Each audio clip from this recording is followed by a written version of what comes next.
एक चौधरी ने एक मिरासी को नौकर रख लिया। मौसम सर्द था। दोनों एक ही कमरे में लेटे हुए थे कि चौधरी ने मिरासी से कहा कि देखो बाहर बारिश हो रही है कि नहीं। मिरासी ने चौधरी से कहा कि अभी अभी बाहर से बिल्ली आई है जो आपकी चरपाई के साथ बैठी है। इसे हाथ लगा कर देखो, अगर वो गीली है तो इसका मतलब है बाहर बारिश हो रही है, और अगर वो सूखी है तो इसका मतलब है बाहर बारिश नहीं हो रही।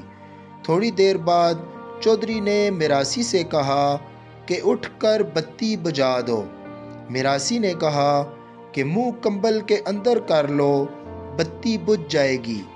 कुछ देर बाद चौधरी ने कहा कि दरवाजे से ठंडी हवा अंदर आ रही है, उठकर इसे सही बंद कर दो। मिरासी ने कहा कि सरकार, 2 काम मैंने कर दिए हैं, अब एक काम आप खुद कर लें।